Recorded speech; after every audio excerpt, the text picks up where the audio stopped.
What is going on, everyone? It's your JRPG enthusiast here, the JRPG God here, Shadowy Elite, and I am back with a top 10 video of top 10 JRPG best girls.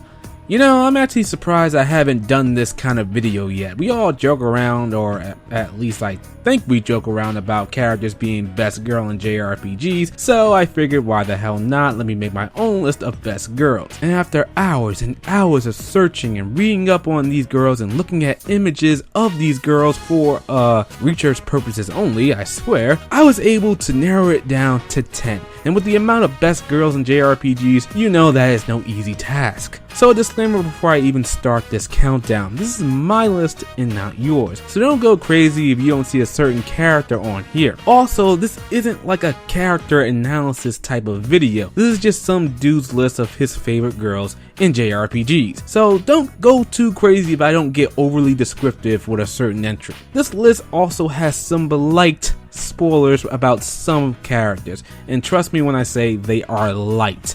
Calm down, no need to worry. I also tried to keep this to one girl per series. Keyword there being tried. So with all that being said, let's begin this countdown, shall we? Number 10. Noire from Hyperdimension Neptunia. Okay, so some of you might be quick to dismiss this video already because how moe and weeaboo this list already got. But damn it, I can't think of the word waifu or best girl without thinking of Noire from the Hyperdimension Neptunia series. Trust me, this list gets better, I think.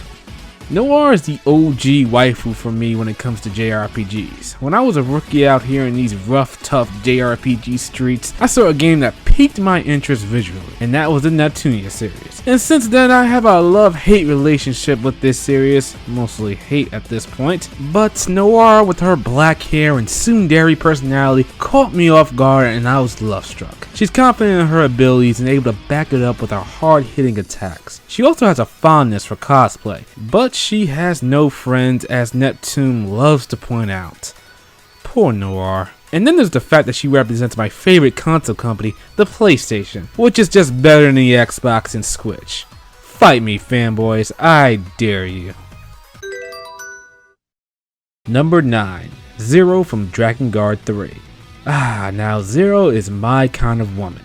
Powerful, ruthless, violent, and don't take no shit from anyone. Zero's the kind of girl you don't want to bring home to the family, but instead you want to have your back and wreck shit when someone says something stupid. She's seriously without a moral compass. She goes on a quest to kill her sisters and take their men, and then she bangs them on occasion. Yeah, she's that kind of woman. Seriously, she is insane and I love it. No, please.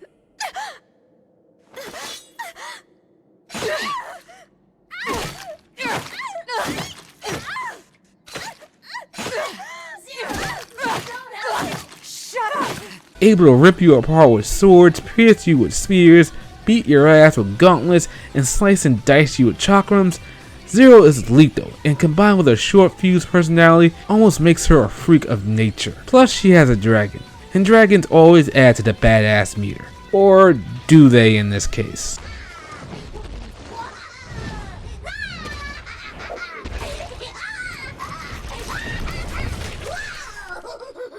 Don't roll around in the fucking mud! Should be noted though that her English voice actress is a bit more vulgar, so she might come off as a bit more violent and cruel than she does with her Japanese voice actress. But I like the more vulgar tone of her English voice actress.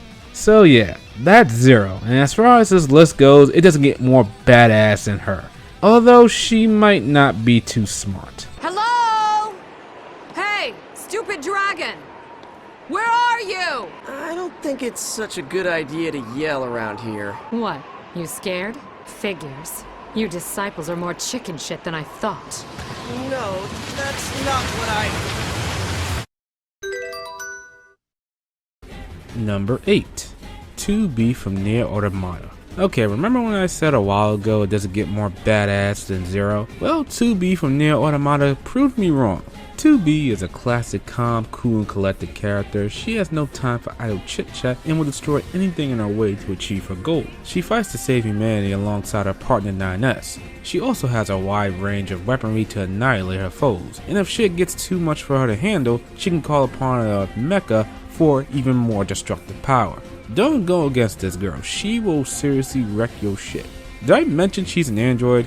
An android with a perfect ass. I mean, damn, can we have a moment of silence to admire this ass? Damn, and then there's all the fan art of her. Jesus.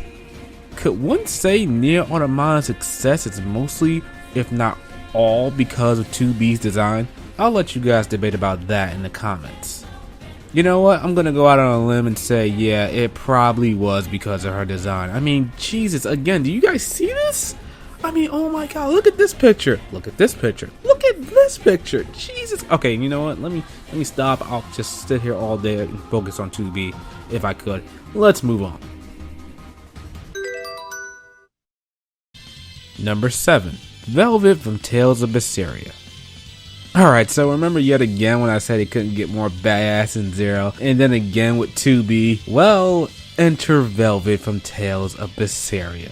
Velvet is a girl that has gone through some shit. Her sister died, her village slaughtered, she kinda killed everyone, but she didn't know. Her brother ripped apart from the inside with magic and totally not impaled with a sword right in front of her. Yeah, that really did not happen. And to top it all off, she was in prison for a few years and forced to devour diamonds to survive. Oh, Velvet, you have every right to be a little upset. Velvet in her adventure is of course out for blood, and to get revenge for her brother's death, she is willing to destroy the entire world to achieve that. Seriously, she pretty much dooms the world for a few centuries just so she can kill the guy that's trying to save it. And she's not above letting women and children suffer for the sake of vengeance. Yeah, it's a pretty crazy story. I recommend you play Tales of Berseria. It's a damn good game. But Velvet herself looks great and can kick ass and take names all with her bare hands and deadly kicks. She might be prone to the occasional angry outbursts, but she does have a soft side. And if I was in some sort of relationship with someone like Velvet and someone killed me, I would have died knowing that my killer would be hunted down and killed like a rabid dog, and that nothing on this planet would stop her. Velvet, you crazy sexy minx.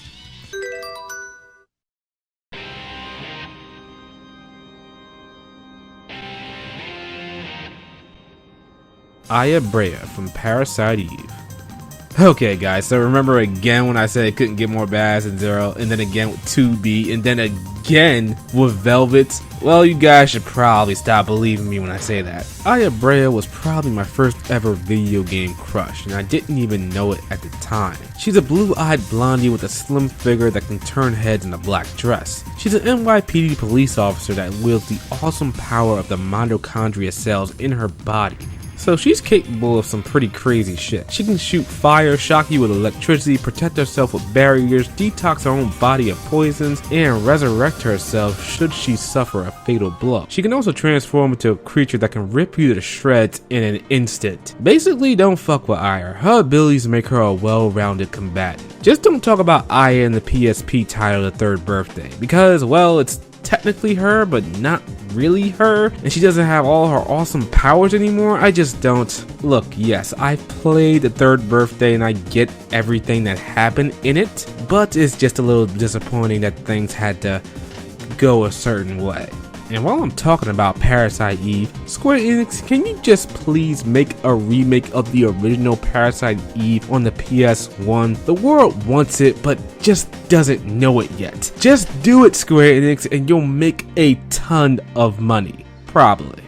But let me just go back to The Third Birthday real quick before I move on. Why is this game so convoluted and all over the place?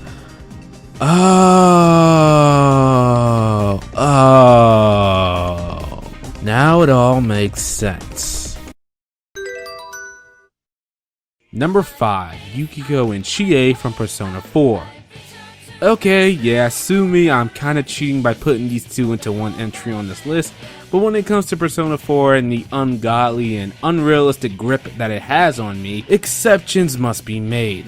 I just can't pick one over the other here. I mean, look at this image of Yukiko. You're telling me this isn't best girl material right here? And then there's this image of Chie. How can you say no to these two? Simply put, you don't. You accept them as one and you deal with it. Yukiko and Chie are so damn cute and awesome. Yukiko is a delicate flower with an elegant presence who can burn you to a crisp if you get on her bad side. Chie is a meat-eating kung fu movie buff and can kick your ass out of the stratosphere. These two may be small, but their powers make them a serious threat if you underestimate them, and I love them for that. And Persona 4 is better than Persona 5. Number 4. Kos-Mos from Xenosaga. Kos-Mos is my first ever Android fictional crush, right after which is Android 18 from DBZ, but we're talking about JRPGs and Kos-Mos here. Kos-Mos is a highly advanced battle android developed for the sole purpose of killing an alien species hell-bent on destroying humanity, and she is well equipped to handle this task. Using the nanomachines that is pretty much comprised of her body, she can produce an energy sword, a Gatling gun, an arm cannon, and really that's just the surface of what she can do to erase whatever is in her path. And she's stronger than most large-scale battleships in her universe. And she is capable of taking down an entire fleet of aliens with just the power of her abs. That is awesome.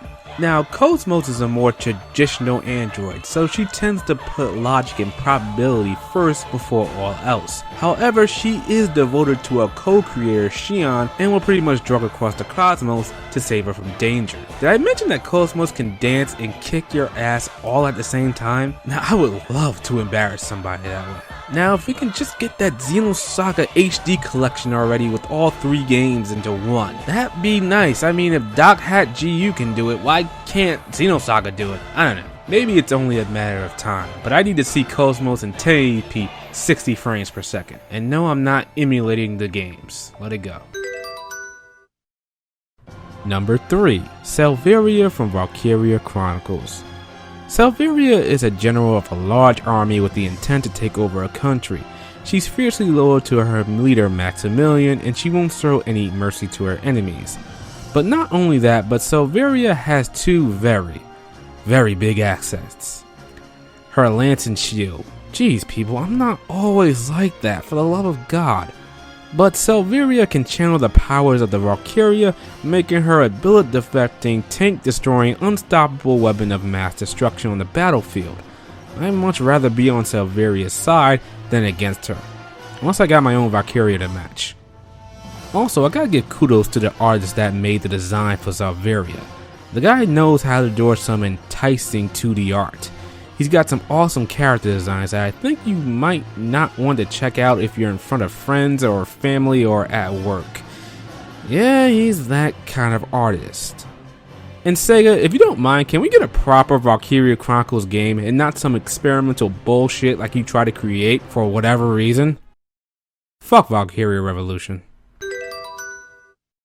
Tharja, Fire Emblem Awakening. Okay, I'm not going to talk too much here about Tharja. She's got a hold on me that's almost as tight as Persona 4, and I didn't even think that was possible. I mean, I did a 2-hour live stream trying to get Tharja and Fire Emblem Heroes and went absolutely crazy when I finally got her. She has the nicest body in the whole cast of Fire Emblem Awakening. I'm not kidding, look it up. It actually says that in her bio. Tharja is a stalker with much too much time on her hands to make curses and hexes. She's a girl you don't want to be on her bad side. She's a powerful asset on the battlefield for her magical powers and could annihilate anyone who crosses her path. And if she doesn't kill them, she'll probably put a hex on them for the rest of their lives. Really, Tharja is quite scary if you get her mad. And she is without a doubt best girl of Fire Emblem Awakening. Don't argue with me on that, you know it's true. Number 1. Tifa from Final Fantasy VII. Okay, I hate to admit, but number 1, it's Tifa from Final Fantasy VII. The reason is quite simple. I mean, have you seen Tifa? But nah, real talk, Tifa is an awesome character that can kick some serious ass, and she's also been through some shit too and is completely sane. She's a melee powerhouse that can wreck your shit if you mess with her friends or Cloud, mostly Cloud. She's also a bouncer, a female bouncer. That is just awesome. She strikes fast and can hit hard and beat the holy hell out of anyone. She's also a soft-hearted and kind girl with a heart of gold, but will break your balls if you try anything stupid. Now I hope when the Final Fantasy VII Remake gets released sometime this century, Square Enix doesn't remake her or cover her up or downsize her. Just leave her be, Square Enix. Leave her be. So there you have it, people, my list of the top 10 JRPG best girls. So go ahead and tell me your best girls in JRPGs down in the comments below. If you enjoyed this video at any point, hit that like button, it really helps me out. Subscribe if you are new to the channel and join Notification Brigade so you can see whenever I'm live streaming or I upload a new video. That is all. I will see you guys in the next video. Peace.